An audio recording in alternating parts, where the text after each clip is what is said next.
Hi, BC family. Welcome to your midweek devotion. This week, I want to talk to you guys about control. So, we all have a space that belongs to just us. It's our thoughts, our attitudes, our emotions. It's who we spend time with, what we watch, what we listen to, and it's called our atmosphere, and it's what we have control over. So, then the question becomes, what are you letting into your atmosphere? Because you can't stop everything from coming, but you can stop it from coming in. So this past week, Pastor Starlene talked about a devotion she read where they asked the question, what do you do with wrinkles in your day? And then Pastor Starlene posed this question, does a wrinkle in your day cause you to panic and complain or praise and obtain? Because when you think about it, you can't control a doctor's report. You can't control your child's attitude. You can't control if a car hits you on the freeway. You can't control what others do or say, but you can control how you respond. Proverbs 25:28 says, like a city that is broken down and without walls, leaving it unprotected, is a man who has no self-control over his spirit and sets himself up for trouble. You have control over your spirit. You're in charge of your atmosphere. In Bible times, walls were built around a city to protect it, and it kept people out they didn't want in. In the same way, if you don't keep walls around your spirit, if you haven't protected your atmosphere and set up boundaries, then everything will get in, including the most unwanted things.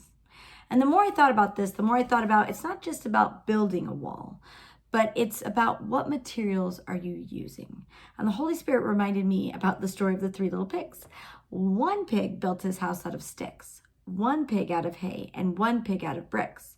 But out of the 3, only one pig constructed a wall that would actually keep out things that were unwanted. The others built a wall, but it couldn't withstand the storm that was coming. So then it made me think, spending time with God here and there, occasionally, as often as you can, if you can fit it in, coming to church when it's convenient, you're building a wall, yes, but will it withstand the storms of life? That one I don't know.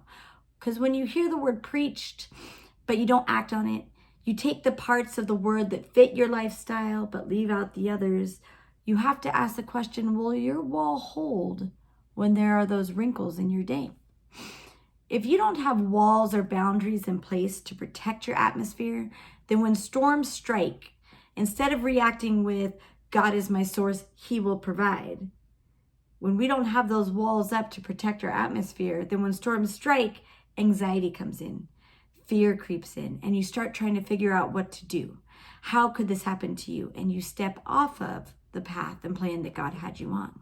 When that wrinkle shows up in your day and you allow frustration in and you allow offense in, now you're obsessing about the situation, trying to prove the other person wrong or prove your point, and that frustration begins to grow into anger. Just last week, I taught a lesson to my students based on a book called Little Spot of Frustration. And the lesson is centered around how all of us from time to time get a little spot of frustration. It's an emotion. It's going to happen. And it shows up when things happen that you can't control. You can't control what others say. You can't control the weather. You can't control what others do. You can't control when you have to do things that are unplanned or that you really don't want to do. But here's what they could control. They have the choice to flip their frustration to calm and flexible thinking, or they had the choice of keeping that spot of frustration and allowing it to grow into a bigger spot of anger. So how can I relate that to everything I'm talking about today? Simple. It's quit allowing all that uncontrollable things into your spirit. Your time is too valuable. God says, if it isn't lovely and positive, if it isn't a good report, don't take it in. Take control of your atmosphere. You can't control the world, but you can rule your atmosphere. And there's a lot of negative in this world. When you sit down and you turn on the news or you turn on certain TV shows or the types of friends you choose to spend time with, there's so much unrest, divisiveness, anger, selfishness of what's owed to me. If you allow that to get in you, that anger, the disrespect, it'll begin to pollute your atmosphere and steal your joy and your peace. Is news bad? No, it's not. It's good to be informed. But the question becomes, how much are you allowing into your life? I'm reminded about the parable in Matthew 13. It said some seeds were sown, and some of these seeds fell along the path, and the birds came down and ate them.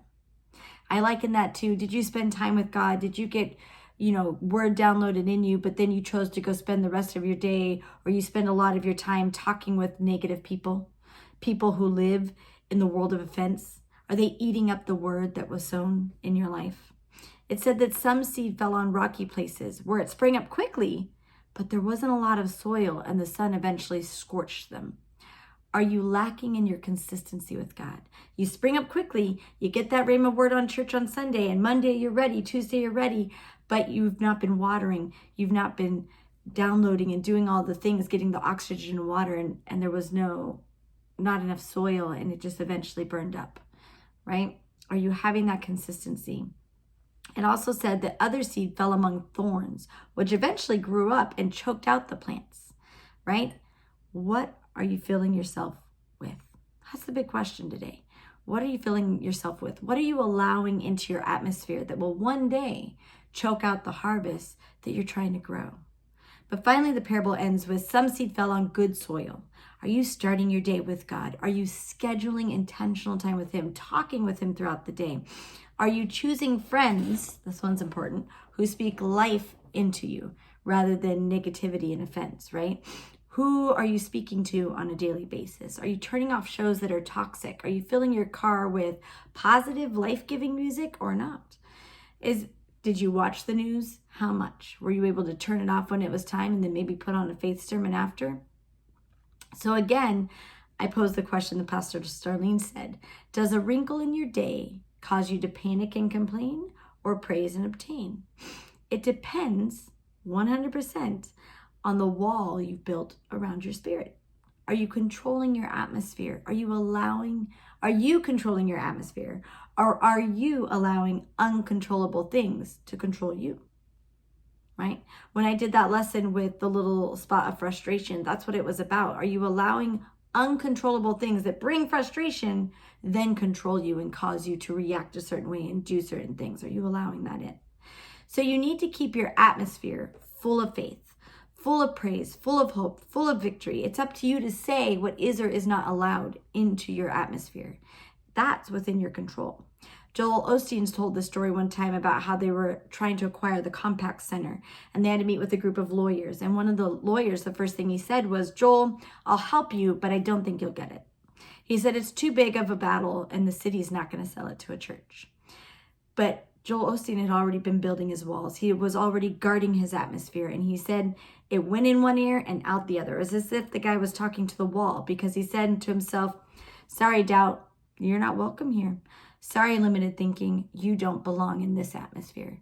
You don't know who my God is, and I'm full of hope. I'm full of expectancy because my God is able. He was that quick the minute that something unwanted wanted to come in. He had already put up his boundaries in his wall and built it with bricks on solid ground. I mean, imagine being so built up and saturated with God, with faith, with praise and hope, that when a wrinkle comes, when the storm hits, you're able to flip that spot of anger, of frustration, of sadness, and immediately flip it to being calm, being filled with joy, having the power of God, walking in wisdom, because you've been building your walls with bricks, not hay. The first thing out of your mouth isn't complaints and panic, but the first thing out of your mouth is praise and confidence in faith and in God. Psalms 59 tells the story of David, who is hiding from Saul, who is trying to kill him. And David begins with verse 3 and 4 saying, behold, they lie in wait for my life. Fierce and mighty men are banding together against me, not for my transgressions, nor for any sin of mine. They run and prepare themselves, though there is no fault with me. So David goes on for verse after verse talking about how these men are trying to kill him and how bad it is. But in the middle of all this turmoil, we see that David was protecting his atmosphere. He had constructed walls and boundaries that had been anchored and grounded in God and his word. And in verse 16, you suddenly see that come out of David. He stops and says, but as for me, Your strength shall be my song and joy. And he began to sing about it, verse after verse after verse 16, about God's power. Oh, my strength, I sing with joy your praises. See, David knew he couldn't control Saul or stop what he was doing, but he knew how to protect his atmosphere. He didn't let the worry or fear or panic in. He was determined to stay in peace. I'm not going to think about how unfair this is, because it was fully unfair that Saul was trying to kill him. He's not going to dwell on the fact that things are not working out. God, I'm going to praise you in the middle of the storm. I'm going to shout for joy despite what is coming against me. That is taking ground. And we saw that in our pastors this last week when stuff happened that was unexpected and out of their control. Although they shared what was happening, the reality, David was sharing the reality, but they turned around and said, but let's look at what's good. They put up those walls in their atmosphere, and they put up those boundaries and said, but we're not going to allow all this other stuff in. This might be happening out here, but here's what we can control. And they flipped it. They flipped that frustration and that anger to the positive and the lovely and the good report. Exodus 14:14 says, the Lord will fight for you, and you shall hold your peace and remain at rest. I love that verse, and I just want that to sink in. Hold your peace, remain at rest, and God will fight your battles. So this week, don't be controlled by what you don't have control over. Protect your atmosphere. Control what comes in and how you react. And watch God fight your battles. And you watch God fight your battles for you and bring you through to victory every time. Have a great week. Bye.